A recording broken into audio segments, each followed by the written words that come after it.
Shalom, salam damai dalam kasih Yesus Kristus kepada saudara dan saudari yang pastinya dikasihi oleh Tuhan. Sekali lagi kita bertemu dalam seri ringkasan Sekolah Sabat bagi suku tahun yang keempat tahun 2018. Saudara-saudari, tema besar Sekolah Sabat dewasa bagi suku tahun ini adalah kesatuan dalam Kristus. Ini merujuk kepada doktrin gereja kita, gereja Seventh-day Adventist, di bahagian tajuk besar doktrin gereja, bab ke-14, kesatuan di dalam Yesus Kristus. Saudara-saudari, petang ini atau saat ini, kita akan berbicara khusus tajuk pelajaran yang pertama yang berbunyi ataupun bertajuk penciptaan dan kejatuhan. Sebelum kita lanjutkan ringkasan Sekolah Sabat ini, saya senang undang untuk kita berdoa. Bapa di sorga, saat ini tiba waktunya untuk sekali lagi kami belajar bersama melalui ringkasan Sekolah Sabat dewasa. Penciptaan dan kejatuhan, itulah tajuk yang kami akan pelajari bersama dan renungkan bersama saat ini. Kuasai kami oleh Roh Al-Kudus, agar segala message yang ingin kami pelajari bermanfaat untuk kebangunan rohani kami. Dalam nama Yesus kami berdoa. Amin. Saudara-saudari yang dikasihi oleh Yesus Kristus, penciptaan dan kejatuhan ataupun sukacita yang berubah menjadi duka cita. Kalau kita perhatikan ayat hafalan yang sudah disediakan, terdapat dalam Kejadian 15 ayat 5 dan 6. Lalu Tuhan membawa Abraham keluar serta berfirman, "Coba lihat ke langit, hitunglah bintang-bintang. Jika engkau dapat menghitungnya, maka firman-Nya kepadanya, demikianlah banyaknya nanti keturunanmu." Saudara-saudari, daripada ayat hafalan ini memberitahu respon ataupun apakah tindak balas Tuhan setelah kejatuhan manusia ke dalam dosa. Ini juga menyatakan tentang besarnya dan begitu ketaraknya kasih Tuhan kepada manusia walaupun sudah jatuh di dalam dosa. Saudara-saudari, kita lihat kisah tentang umat Tuhan atau kisah tentang kita ini bermula dengan penciptaan manusia dan kejatuhan tragis ke dalam dosa. Rencana awal Tuhan akan manusia adalah agar kita kekal sebagai satu keluarga yang harmoni. Tetapi dari pelajaran ini kita dapat melihat bahwa dosa telah merosakkan segala-galanya. Itu sebabnya perkara penting dalam rencana keselamatan ialah ini, pemulihan terhadap perpaduan yang semula ataupun yang asal. Saudara-saudari yang dikasihi oleh Yesus Kristus, kalau kita perhatikan kasih sebagai dasar perpaduan, message yang jelas dari kisah penciptaan kalau kita rujuk di dalam Kejadian 1 dan juga Kejadian 2 ialah keharmonian holistik atau keharmonian menyeluruh pada penghujung minggu penciptaan ataupun pada hari yang ke-6. Perhatikan antara kata-kata Tuhan yang luar biasa adalah sungguh amat baik. Sungguh amat baik ini saudara-saudari memberitahukan tentang dua perkara yang utama. Pertama, betapa indah dan sempurnanya ciptaannya. Yang kedua, memberitahu tidak ada unsur-unsur kejahatan setelah penciptaan selesai. Saudara-saudari, rencana asal Tuhan akan bumi yang Dia ciptakan ini adalah keharmonian, perpaduan, dan kasih. Dan itulah yang Tuhan kehendaki supaya berkekalan di dalam ciptaannya ini. Saudara-saudari, satu perkara yang sangat menarik di dalam penciptaan manusia. Kalau kita perhatikan dalam Kejadian 1 ayat 26 dan 27. Antara kata-kata Tuhan yang mungkin menjadi tanda tanya, persoalan yang sukar untuk kita jawab atau cari dia punya jawaban adalah ini. Marilah kita menjadikan manusia menurut gambar dan rupa kita. Begitu banyak persoalan. begitu banyak penjelasan yang kita dengar tentang makna menurut gambar dan rupa kita. Kata Tuhan. Adakah ini merujuk kepada bentuk fisikal Tuhan atau bagaimana? Nah, kalau kita perhatikan dari banyak pakar-pakar teologi, mereka yang mengkaji dan meneliti akan ayat ini, yang telah membuat analisis, yang membuat pengkajian, yang membuat secara menyeluruh, mendapati bahwa mereka setuju bahwa maksud Tuhan di sini adalah merujuk kepada sifat Tuhan, yaitu sifat kasih. Kalau kita perhatikan dalam 1 Yohanes pasal yang keempat ayat 7, ayat 8 dan ayat 16. Ada beberapa perkara yang mengaitkan ayat di dalam Kejadian 1:26-27 tentang marilah kita menjadikan manusia menurut gambar dan rupa kita. Dan kenapa dia dinyatakan sebagai itu adalah tentang sifat Tuhan, yaitu kasih. Sebab dalam 1 Yohanes 4 ayat 7, 8 dan 16 adalah ini. Pertama, saling mengasihi. Yang kedua, kasih itu berasal dari Allah.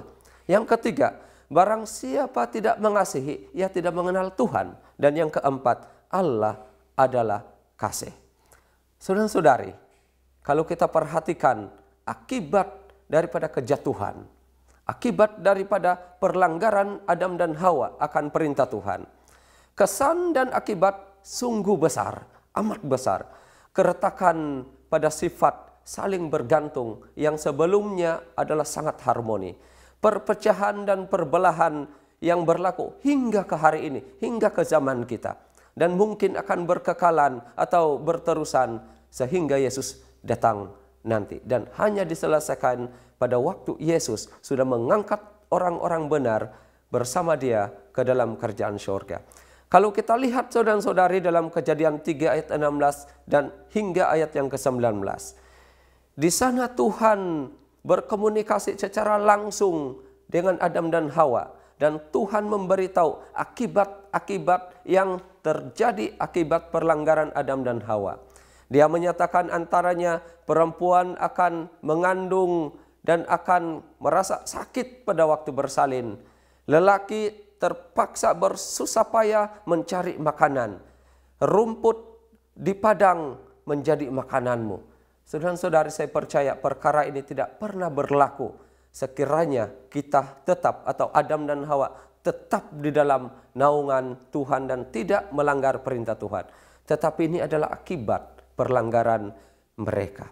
Perhatikan saudara-saudari, dalam Kejadian 4 ayat 1 hingga 5. Kalau kita perhatikan di sini, kisah Kain dan Habel, perbelahan, cemburu, dan pembunuhan pertama berlaku di muka bumi. Dan Kejadian 6 hingga Kejadian 8, akibat ataupun di sana kita melihat satu akibat yang sangat besar, yaitu air bah. Saudara-saudari, namun di dalam segala perkara yang berlaku ini, Tuhan tetap memelihara ciptaan dia, terlebih manusia yang dia sangat kasihi. Pada waktu ini, pada waktu air bah ini, Tuhan memelihara satu keluarga yang luar biasa, yaitu keluarga Nuh bin Lamek. Mereka selamat bersama dengan istrinya, 3 anak dan 3 menantu mereka. Saudara-saudari yang dikasihi oleh Tuhan, akibat daripada kejatuhan itu, maka perbelahan, perpisahan berterusan. Perhatikan di dalam Kejadian 11 saudara-saudari. Ini tentang pembinaan Menara Babel. Pembinaan Menara Babel di lembah atau di tanah Sinar. Ataupun mungkin pada waktu ini berada di selatan Irak. Perhatikan di sini. Pembinaan Menara Babel ini satu perkara yang dilakukan hasil daripada tidak percaya ataupun tidak lagi yakin dengan janji yang Tuhan sudah berikan. Keturunan Nuh di lembah atau tanah Sinar telah melupakan Tuhan dan juga janji-janji Tuhan. Dan saya percaya mereka coba mencari identiti sendiri. Perhatikan dalam Kejadian 4 ayat 11. Antara ungkapan orang-orang pada waktu itu adalah, mari kita cari nama. Mungkin maksud lain adalah mereka mau terkenal, dikenali. Mereka juga mementingkan reputasi mereka pada waktu itu. Jadi saudara-saudari, rupanya atau sekiranya ada keinginan untuk mau jadi terkenal ataupun mempunyai reputasi mengatasi yang lain, rupanya itu tidak baik. Itu seakan-akan menyamai orang-orang yang telah membina Menara Babel. Di dalam SDA Bible Commentary volume 1 muka surat 284 hingga 285 secara ringkasnya mengatakan begini. Menurut rencana Allah, manusia haruslah kekalkan perpaduan melalui apa saudara-saudari?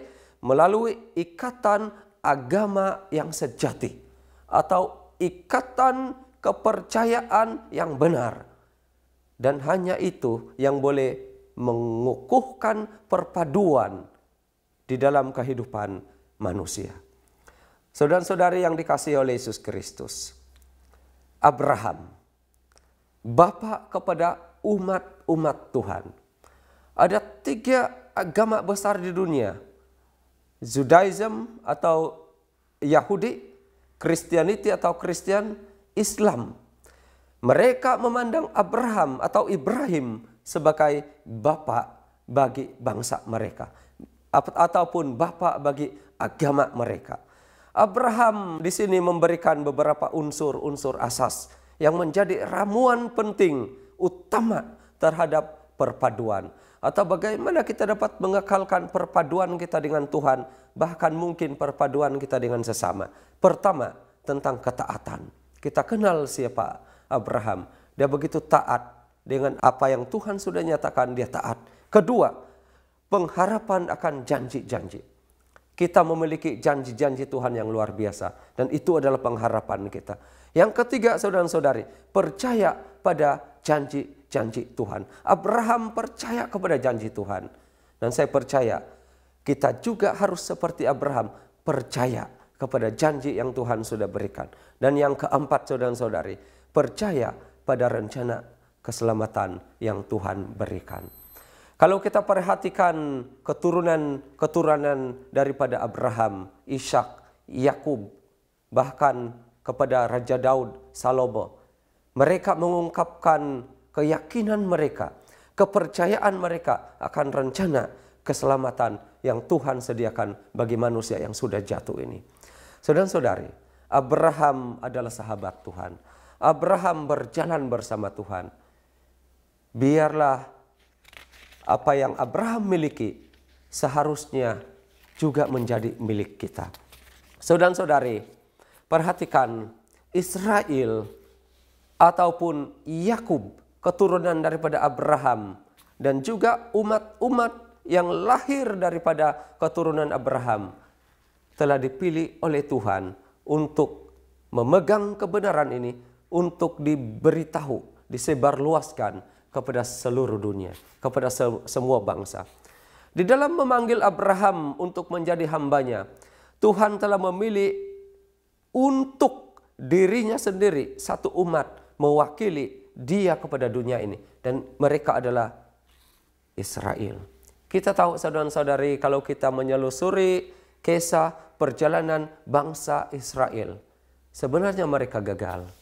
Saudara-saudari, kalau kita perhatikan, kasih Tuhan terhadap bangsa manusia merupakan pusat dan sebab utama kenapa Tuhan memilih bangsa Israel sebagai umat pilihan dia. Kuncinya adalah karena kasih Tuhan.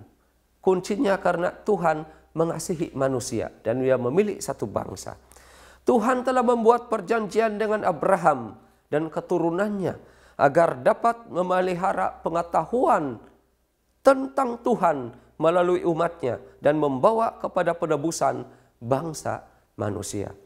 Saudara-saudari yang dikasihi oleh Yesus Kristus, sebentar tadi saya berbicara tentang bangsa Israel kuno atau bangsa Israel yang kita pelajari daripada sejarah kisah Alkitab. Zaman ini kita adalah Israel modern. Kita adalah Israel akhir zaman. Tugas yang Tuhan berikan kepada bangsa Israel dahulu Saya percaya itu juga tugas yang sama Tuhan berikan kepada kita sebagai bangsa Israel modern, bangsa Israel akhir zaman ini. Saudara-saudari, kalau kita perhatikan penciptaan dan kejatuhan, dua perkara yang sangat kontras atau berbeza. Penciptaan merupakan suatu penyataan tentang kuasa agung Tuhan, suatu penyataan tentang kasih Tuhan yang begitu besar, mahu melihat ciptaannya dalam keadaan harmoni. Manakala kejatuhan, saudara-saudari, merupakan satu lambang pemberontakan manusia kepada penciptanya. Saudara-saudari, panggilan istimewa daripada pelajaran ini adalah, marilah kita kembali kepada pencipta kita. Marilah kita kembali kepada Tuhan. Dan saya percaya, kejatuhan yang dialami oleh Adam dan Hawa telah ditutupi dan telah dikalahkan oleh Yesus Kristus, yang juga disebut sebagai Adam yang kedua. Perhatikan sebagai ringkasan pelajaran kita pada kali ini, atau kesimpulan daripada pelajaran ini. Kemasukan dosa ke dalam dunia telah mengganggu kesatuan dan keharmonian yang Tuhan rencanakan bagi bangsa atau umat manusia. Namun demikian, Tuhan telah mengungkapkan kasih-Nya kepada bangsa manusia dengan merencanakan satu jalan untuk memulihkan perpaduan yang telah hilang itu. Sementara pemulihan mutlak itu akan tiba melalui pekerjaan Kristus, Tuhan juga memilih manusia untuk menjadi wakil kepada kasih dan rahmat-Nya. Kiranya pelajaran Sekolah Sabat kita kali ini akan memberikan satu impak yang besar kepada kita di dalam perjuangan kita untuk kembali kepada Tuhan, agar kita tidak tergolong kepada orang-orang yang terus jatuh, tetapi kita tergolong orang-orang yang telah dibangkitkan ataupun telah menang di dalam perjuangan Yesus Kristus. Mari kita bersatu dalam doa.